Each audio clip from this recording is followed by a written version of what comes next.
Hi, my loves. I hope you're all well. Today, we're going to be talking a little deep about the healing process, and I do not really want to sugarcoat this for you. But honestly, the entire process of healing can be a lot more tough than the trauma itself. So, without wasting any time, let's get into it. Before we go into the steps of healing, there's one important thing that I want to talk about, and that is that our sufferings are diverse. We live different lives, have different experiences, and based on that, have different pain tolerances. And so, if two people lose out a job, and if this person has seen much greater sufferings in his life, for him, losing a job might not be that big of an issue. However, another person might have lived a lot more easy life, and for him, losing a job might be really damaging. And so you cannot just go to this person and tell him to get over it and not feel pain and hurt because other people are suffering more. No two pains can ever be compared, and we shouldn't be judgmental about each other when it comes to our sufferings and our healing processes. Having said that, let's move on to our first step of the healing process. That is allowing yourself to just be.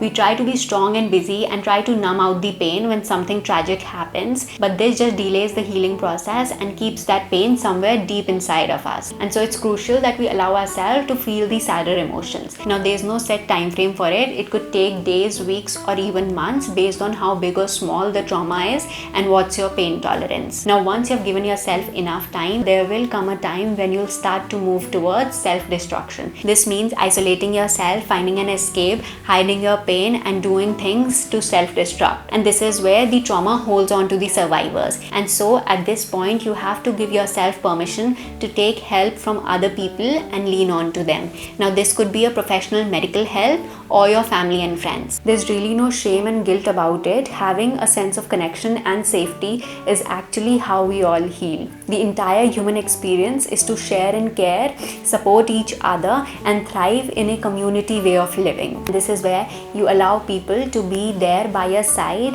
and help you through the tough times. Now, coming to your individual work. This begins with an intention, with a desire, with a wish to genuinely heal. No matter how many times you're going to relive your past in your head, nothing's gonna change. Past is a place that's never gonna exist anymore, and the more you're gonna hold on to it, the more you're gonna add to your own suffering. You do not really want to give the control of the rest of your life to something that has already hurt you. Sometimes you just have to accept that yes, you were a victim, you did your best, but life was bad, people did bad. You're just giving yourself false hope, wishing for an apology, romanticizing how things could have been different, and all this is never going to happen. And you have to accept all that and then let it all go so that your present and your future, which is in your hand, is not destroyed. Now, there's another very important thing to know as you do this mind work, and that is that new things will always trigger the past wounds.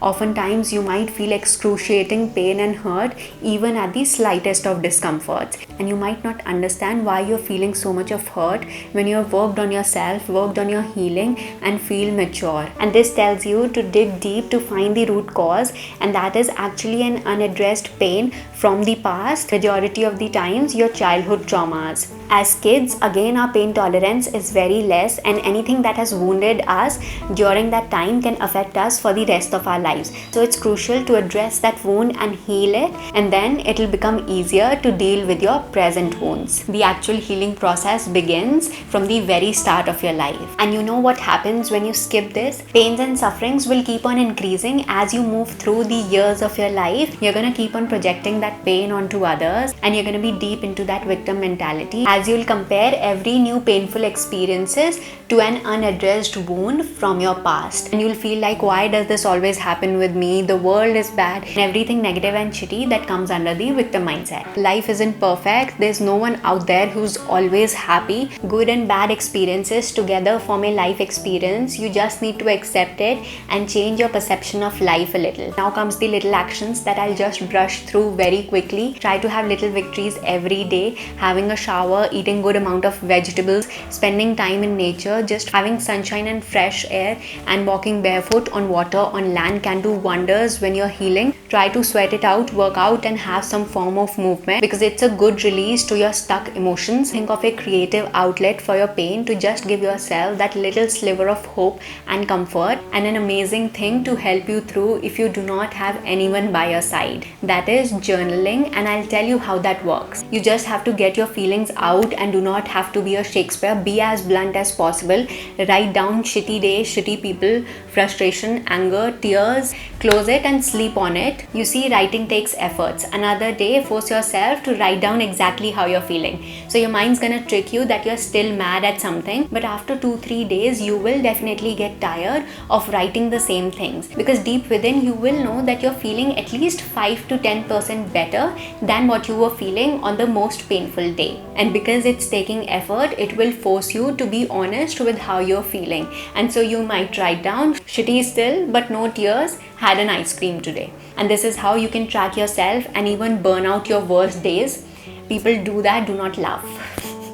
Now, you do not have to be an overachiever when it comes to your healing. Your pain and traumas will just not vanish away. You just don't get over something or move on. That's a very insensitive way to address things, I feel. The correct way is that you move forward, where you choose your present and future life over your past. You choose to take care of yourself and invest in your healing, so that you do not question your worth every time new challenges and new traumas come into your life. Our traumas are these scars that are gonna remain with us forever. We just have to face them, feel them, and go through the healing process, and then release the control and the impact from our present and future life. Different things can work for us as we try to heal different traumas. And if you feel that you've invested a lot, worked a lot, and you're not healing as fast as you'd wish, do remember that there's something magnificent and deep happening for you, and by the end of it, there's going to be an incredible transformation for you and your life. Just trust it, stay close to your loved ones, and give yourself